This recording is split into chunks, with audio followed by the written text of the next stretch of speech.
I have a very special guest, Mr. Mike Golic Jr. Let me tell you, this is one of the nicest guys I have met so far in this industry. So thank you so much for coming and talking to me. I really appreciate it.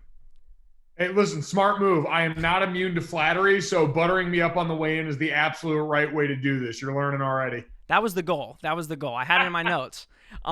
So the first thing I wanted to talk about is your new show. Janae and Golic Jr. airs weekdays from 4 to 7. I really want to emphasize to people, if they have not listened to you guys, it is a show that you need to listen to. It's a must watch, a must listen. You guys seem like you have such great chemistry that it makes it a really fun listen. So how has it been to get started on this new show and this new venture for you? It's been really good so far. And yeah, I've been fortunate. It's one of these where coming off of doing a morning show with my dad for the last 3 years, it's hard to, especially someone who you had 30 years of chemistry with, the way I did with my dad. But for Chene, who I've known for the last few years, she was a part of coming around on Golic and Wingo as an analyst, helping us break down the NBA. She worked with me on First and Last when I was on from 4 to 6 in the morning for the couple of years prior to that, and just getting to know her around there. She's a couple of years younger than me, so we're similar ages, a lot of similar interests, and going into a new show with that friendship as the backdrop for it, you're right, has made the transition a lot better than it could have been otherwise, and has really helped us. I mean, we go into every show just trying to have as much fun as possible, and we know, because of both of our backgrounds, playing high-level college sports, in her case, still being a professional player in the WNBA, we're going to have the sports stuff covered, and that stuff's going to be great, especially as sports continue to come back. But we just want to make sure we're having as much fun as possible, that the people listening are having as much fun as possible, and hopefully that jumps out early on here. Yeah, I think finding that chemistry, I think nobody really knows that behind the scenes, is finding that chemistry with a co-host. So how has it been like for you two to really come together in a short amount of time to get this show really up and running and have your guys' communication together?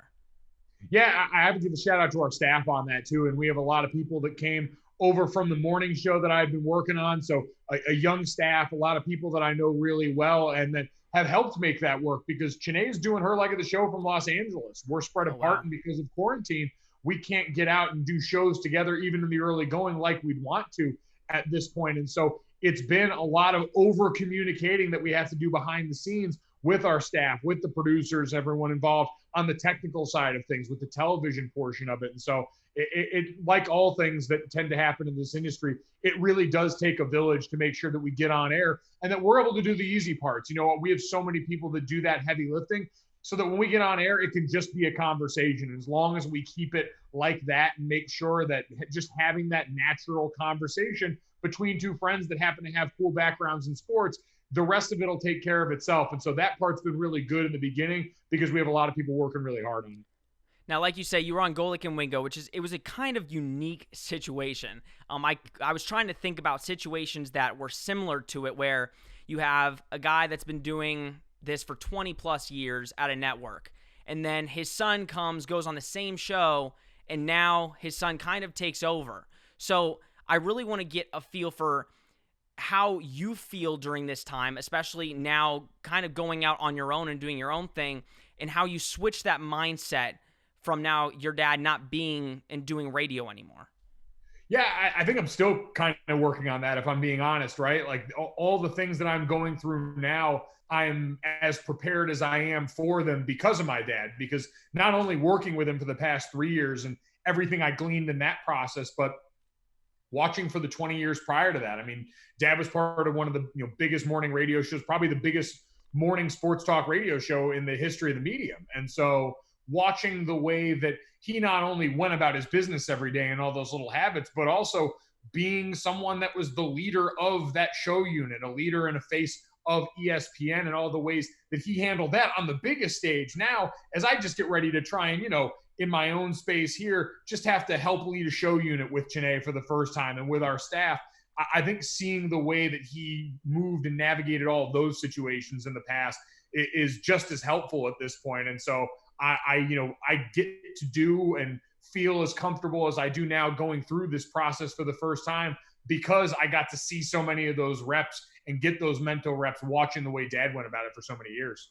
And, it shows. Honestly, every time I listen to you, you really sound like you know what you're doing, you know what you're talking about. I think those mental reps do help.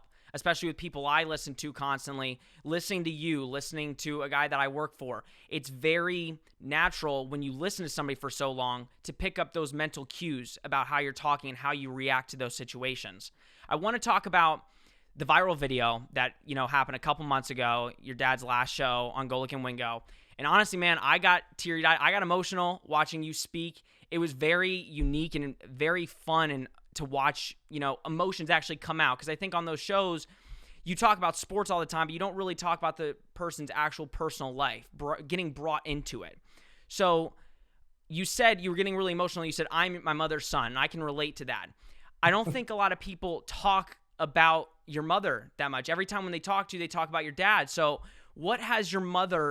how has she influenced you in your life? Yeah, what's funny is for how similar my dad and I are personality-wise, and I think everyone who's ever listened or watched the show can certainly pick up on a lot of that. Me and my mom have the same brain. Like it has always been that way. And when my dad was younger, he was at work early in the morning doing the show, and he would have to stay late a lot of times doing NFL Live. And so my mom was taking us to and from school, to and from practice a lot of times in these situations. And we spent a lot of time around one another. And through those conversations and just over the years, I've always been really like-minded with my mom, but also someone who is steadfast in her opinion, who's got a ton of her own life experiences, and who has so much useful advice. I mean, I am so much of both of my parents because of the time I've gotten to spend with each. My mom's the rock of our family. She makes everything go. She always has, and she always will. My dad would be the first one to tell you that. And so getting to have her on set for that last show, because she had been really present through the course of that. Michael, my dad started, he always said was going to be a show about our family as much as anything. And the things that happened were going to get talked about. And so we were all players and characters in that for the longest time. And getting to end it with everybody on the set there and with my mom, who I don't know if anyone has watched, listened to, or overall consumed more ESPN and ESPN radio programming than my mom. I always joke she's the best field producer that we have, because she's always looking, listening, and seeing things that other people might miss and making sure to put them in front of us. And with her own, I mean, she's such a big personality in her own right and such a unique perspective that may not get a platform on a microphone every day, but that we talk to her and influenced by so much behind the scenes that I think, the story of all of my dad's success is just as much of a story of my mom being the foundation for our whole family. And you could see, like, all of you were getting so emotional, and it was really good to see. I'm glad that so many people got to see that moment, and it was really inspiring to see. So, Mike, I know this following this, you're going to call a Thursday night college football game, or in the coming weeks you are? Yeah, so I'm fortunate this year to be on our Thursday night crew. It's myself and Matt Berry, who's going to be the play-by-play for that, who everyone can see all over SportsCenter. And we actually got to be on the call the first college football game of the season. It was at the FCS Kickoff Classic. It was Austin Peay and Central Arkansas. And so we got to be on the call for that. We're still waiting for our next assignment here, but we're going to be the Thursday night package as the season starts going forward. And really fired up about that. That's something that since I've come to ESPN, I didn't play, in the NFL. Went to a few training camps. My bread and butter was college football. It's one of the things that I love so much. And I've really tried to keep pushing to be a part of our college football coverage, and to have that opportunity to do it in the game day booth now is something that's such a special honor for me, knowing we have the chance to tell these athletes stories. I've been in these guys' shoes. I know what they're going through. And I think a chance to showcase all of those and to get to do it in front of a live event after the off season that we've been through is I think an opportunity I'm especially thankful for because of those circumstances. Well, how do you prepare yourself? I mean, it's a little bit different. It's a lot different from radio where you're just talking about a bunch of different topics. How do you prepare yourself to go into one game and talking about a bunch of different things in such, a short amount of time? Yeah, I think they're very different, but they're also similar in a certain way. Radio, you can go in with a plan. You can have these conversations beforehand and kind of flesh out where you want to go in all these things. But the conversation ultimately might meander, and the best shows are ones that sort of organically find the thing that they're going to be most interested in over the course of the show. And with football and preparing for calling a game, it's pretty similar in the fact that you have to prepare with as much information as you need to feel comfortable for a variety of different things that might come up. And you might use 25% of it because it's a live event. It's a living, breathing thing. And the action on the field is ultimately going to dictate that. We can have stories ready that we want to tell interesting players with backgrounds that we want to make sure that we share because it's that compelling. But at the end of the day, the quality of the game and what happens on the field is going to end up driving a lot of that conversation. And so for me, getting ready for a game is a lot like when I was getting ready to play in a game. The way you scout it, the way you go about preparing in the week, talking to coaches about game plans, trying to get those bits of information, looking back on film to try and find tells and things along the way that you can use to explain and teach as it happens and goes forward on the field. And so I think both of them, you've kind of got to be ready and be on your toes the same way you would in radio. But with an event, you're trying to prepare for so much. And then it is always that job well done feeling of knowing I had pages and pages of notes. I mean, I think for my first game, I had like 19 pages of notes that were typed up. And you maybe get to a quarter of it and you get to happily throw the rest away because you understand it's not about you or the thing that you feel is important or compelling. It's about what these players are doing, what these coaches are calling, and what ultimately happens on the field. See, I bet it's not as exciting as calling the Nathan's hot dog eating contest. I just don't see how calling college football is not as exciting as a hot dog eating contest. I was amazed, man, calling that. That was the first live event I had gotten to be around since everything happened with the pandemic and the shutdown. And even though it was inside as opposed to the corner of Surf and Stillwell where there's 10,000 people and it's a hot July afternoon, it was inside. It was a much more sterile environment. And my heart was still beating out of my chest in the final minutes of both of those calls. And I was looking around at everyone. I was like, it gets better than this? And they're like, dude, just wait until next year when you're out there and you get the full brunt of this experience. So it really was. And I mean, for something I'd grown up watching, everyone kind of joked like you've reached the pinnacle. And I was like, no, I'm kind of serious, guys. Like this is sort of the tops for me here. Oh, especially on July 4th. Everybody's watching you. Everybody's hearing your voice call it. So hopefully next year you get that opportunity too, especially with a bunch more people in the audience, hopefully next year. But one question I do want to have about college football is, you know, the Big Ten, obviously there's been just massive craziness going on with that conference. And there's rumors that it's going to start in October, mid to late October. We don't know for sure. But a lot of the conferences that have said they're going to play, like the AAC, have kind of been confused because if, say, UCF plays 9 games and a team like Michigan plays 5, how do you think the College Football Committee will handle that situation going forward? Like, I think it'd be very weird and I understand the Big Ten Conference is one of the top 5 conferences, but I find it very hard to believe that they're going to put Michigan ahead of UCF if they played 4 more games. What is your take on that? Yeah, I think there's a lot of complications that make me less inclined to believe that Big Ten football will be able to pick up in the amount of time it would take. You're right, to get a number of games that would make the committee comfortable doing something like that. Because let's be real, especially going into this year, that's all eyes on Ohio State. They're expected to be one of the best teams, if not the best team in the country if they were on the field. And how many games would it take? This conversation that we have every year, best versus most qualified, however you want to go about breaking that down. And Lord knows the metrics that the committee chooses to lean on kind of shift every year depending on who's in that room. I ultimately think if you're not starting the season at the same time or within a couple of games there, it should kind of be kept separate in this one. And the teams that are playing that 9 through 11 game schedule, the way most of the conferences starting on time are looking to play, should be the ones considered. And for me, it leaves it open for what I think is the most fun possibility of this season, which is teams recklessly claiming championships again in the world of college football. Before we had the BCS, and even when we did have the BCS playoffs, there were teams doing that not all that long ago where they'll look back and find their number 1 ranking in some poll and use that as a justification to say they're the national champion. So I look forward to that because I'm a bit of an anarchist, but in all seriousness, I think that the college football playoff, whatever it looks like this year, it would be tempting, especially if Ohio State were to go out and be as dominant as most people expect them to be. But I think all things considered, considering the amount of hair splitting that tends to go on over things like Notre Dame not normally being in a conference and not playing in a conference championship game, but still getting in, the process of getting 2 teams in from a conference like the SEC, given how close some of these things can draw, I think ultimately losing 4 or 5 games compared to the other conferences starting on time would make it pretty difficult to put any of those Big Ten or potential Pac-12 schools into the mix. Well, you said schools claiming championships. I think this is the perfect year for UCF to claim a second national title. Don't you agree, to get into the college football playoff? Listen, they're the exact ones I thought of in all this. Like UCF tried to claim a title during a season where we actually played a full one out and had the national championship through the course of the playoff. So you're going to tell me now we're going to mix and match and kind of grab bag football seasons whenever people feel like playing them?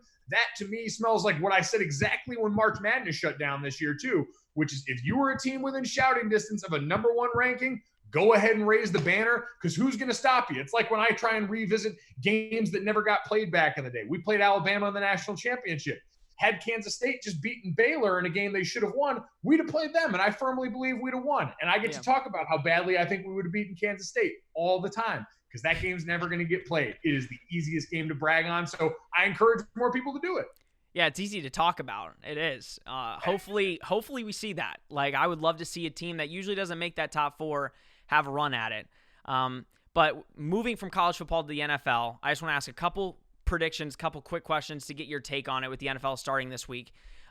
Number one, the Patriots. How do you think that's going to work? How do you think Cam's going to fit in that system? Do you think they're going to be a similar team? Honestly, I think it's going to be a completely new looking system. I mean, I'm sure there's a lot of things that you're going to do with Cam that are emblematic of that offense, and really more the personnel than anything, right? Like, you're still looking to grow that young receiving core there. We know Julian Edelman's the elder statesman, but N'Keal Harry, the rest of your guys you're trying to plug in around there. And we know the Mohamed Sanu experiment that didn't work out in the way that it usually does for the Patriot things. Combine that with the amount of bodies that they lost to the people opting out because of COVID-19. And I just don't think there's enough talent and personnel on this team for them to necessarily be a big-time player. Now, because they're in the AFC East, they're going to have a shot. And if Buffalo doesn't get the kind of progress from Josh Allen that the rest of that roster, quite frankly, deserves, because it's a Super Bowl-looking roster from the rest of that team in Buffalo, New England could still have a chance to sneak into the playoffs. But I still see this being probably an 8-win football team in New England. It's going to look different. It's going to be exciting because Cam and that offense can do different things with his body, with what he's able to do on a football field. But I just think because of what you lost, I mean, your linebacking core in New England had a nickname. They were so good last year, like the boogeymen that we saw are all gone. Every single one of them is gone in this. And now I understand Stephon Gilmore and that secondary are still riding out there, and that was ultimately the strength of your team. But I just don't think in a league where already the talent gap is so minimal, you can lose that much, even in a place like New England, and still expect to improve on what you had last year. No, it'll be interesting. I think the one comment that everybody's kind of intrigued by is when I think Mike Reese asked Cam, how the offense is going to look. Cam had like a big smirk on his face, like the Patriots were working something up in that playbook to completely flip things on its head. So I think the game against the Dolphins, we're going to see something completely new that it's going to catch some people a little off guard a little bit. I hope so, and I hope Cam is healthy enough to do all that. Like, the NFL deserves a healthy Cam Newton. What we saw at the beginning of 2018, people have been over it a million times. It was exceptional football and some of the best he'd ever played. And so I hope we've seen him extra motivated because of what happened and how things ended in Carolina. I hope he stays healthy enough long enough for us to see the best version of Cam Newton, because it's one of the best players I've ever seen. It should be fun. Do you think the Bucs win the NFC South?